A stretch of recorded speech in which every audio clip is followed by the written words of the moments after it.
Sairam. In a temple dedicated to Lord Ganesha, one day a little girl walked up to the sanctum sanctorum. She did not know how to say a prayer. So she stood there, folded her hands, closed her eyes, and began to sing a nursery rhyme that she had learnt at school.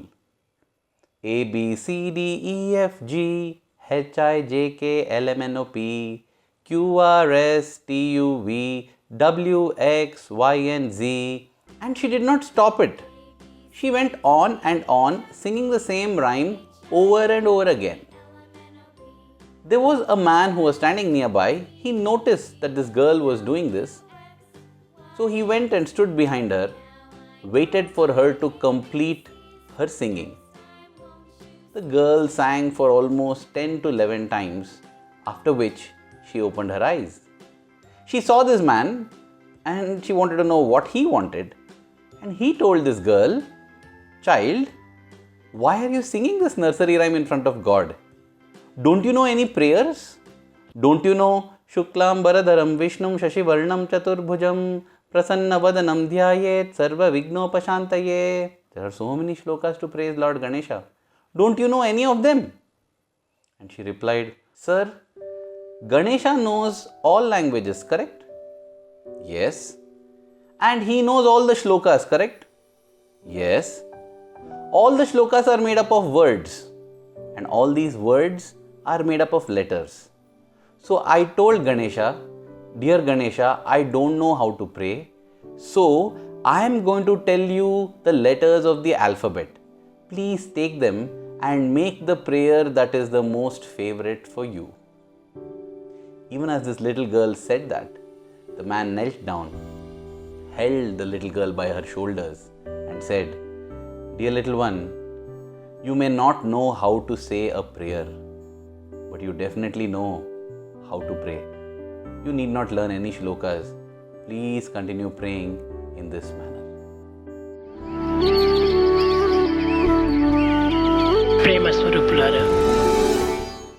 Praying is different from saying a prayer.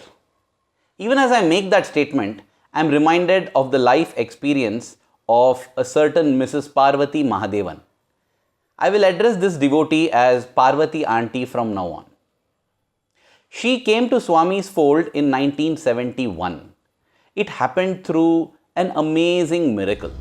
Her son-in-law was a fighter pilot in the Indian Air Force. And in 1971, we know that there was war. And he was involved in the war, and Parvati aunty at her home in Bangalore. Coincidentally, she was living at Whitefield itself, but she had not come across Swami so far. That is why, dear brothers and sisters, let us remember that whenever we have come to Swami, or the fact that we know Swami, that is also His will and grace on us. So at that point in time, she was very worried about her son's safety, and she was wondering what had happened to him. She did not know whether he was alive or he was dead. No message, no communication. That was when an acquaintance told her about Sri Sathya Sai Baba, and she accompanied her to Brindavan. During darshan, Swami came straight to Parvati aunty and told her not to worry about her son and that she would hear from him very soon. As per Swami's word, that very night she had a phone call from her son who reassured her that he was fine and he would be coming back to her soon. That was enough to make Parvati aunty consider Swami as the Lord of her heart, her Hridayeshwar. She was a trained Carnatic vocalist and had given multiple concerts in All India Radio and in many other places. She wanted to sing bhajans in front of Swami, but she was told that unless she gets Swami's permission, she will not be able to sing. Needless to say, Swami gave her permission and she began to sing as part of the Brindavan Bhajan group. A special blessing that Bhagwan bestowed on her was the ability to compose many bhajans. Parvati aunty, till that point of time in her life, had not composed any songs or bhajans. After she became a singer in the Brindavan Bhajan group, she has composed hundreds of bhajans. Here is a sample. Gopala Giri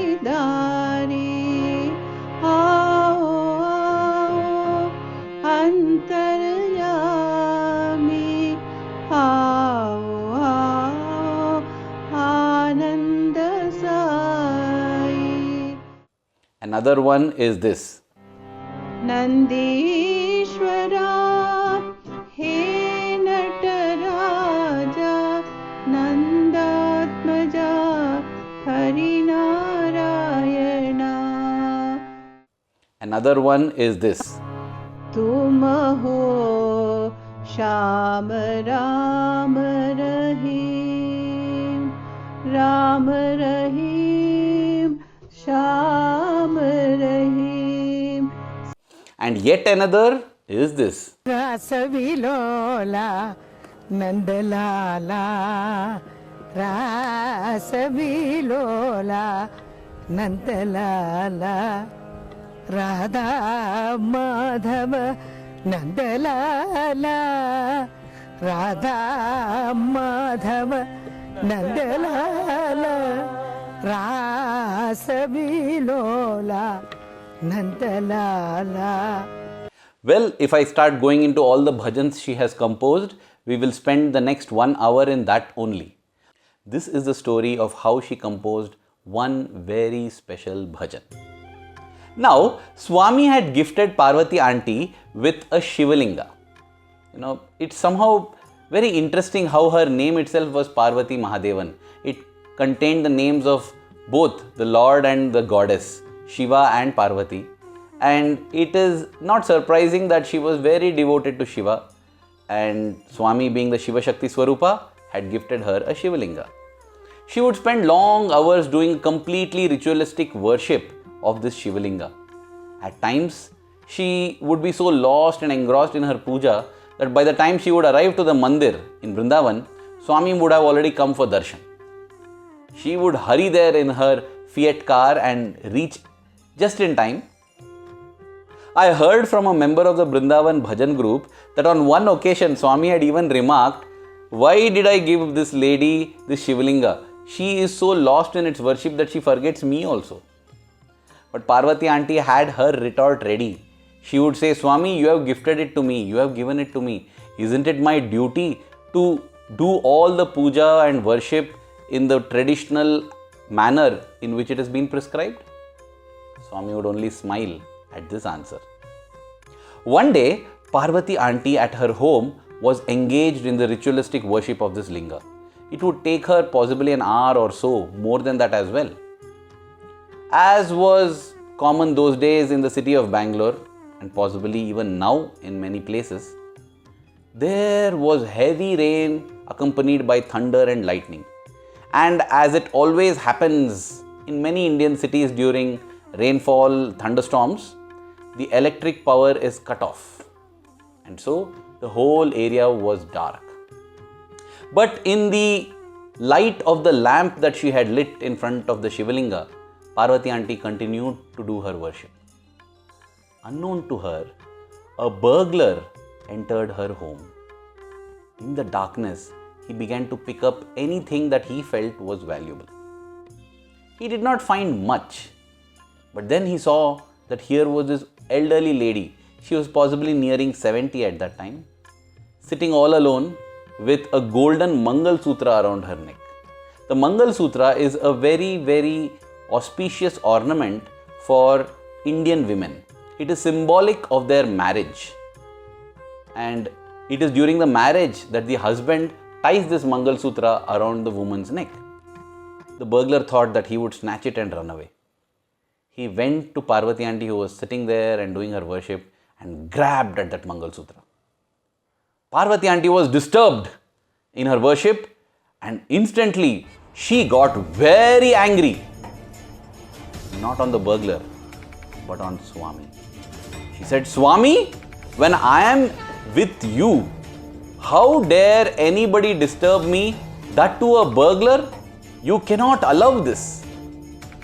In that anger and in that grief that her worship had been disturbed, spontaneously a bhajan formed and she sang out, "Karuna Sindho Shiva Shambho, Kamala Nayana Sai Shiva Shambho, Kali Yuga Deva Dina Bandho, Kalimala Bhanjana Sai Shambho."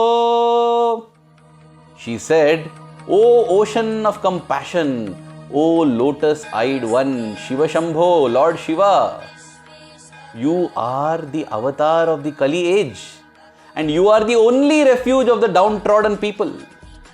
It is your responsibility to destroy all these illnesses and weaknesses of the Kali Yuga." The burglar had just frozen in his spot. He could not move. He had gently released the Mangal Sutra from his grip. He was seeing the outpouring of devotion of a genuine devotee, and he was blessed to hear this bhajan come to life. At the end of that bhajan, aunty looked at him and said, "Don't think I am alone here. He is with me." And possibly this burglar happened to glimpse the Rudra Rupa, the fearful Shiva's third eye form, because he simply turned around and ran like as if he was on fire. He was never to be seen after that. Thus, Parvati aunty was protected, and the world became richer by one more beautiful bhajan. Dear brothers and sisters, praying is all about just being connected to God. It is a spontaneous outpouring of love from the heart. It does not require any special words. It does not require any special singing or chanting. Even a nursery rhyme is a prayer when it is done with love for God. May we saturate our hearts and minds with love for our Bhagwan. Let us speak with Him. Let us communicate with Him on a daily basis with all love. Then we will be truly praying and not simply saying a prayer. Thank you. Jai Sai Ram.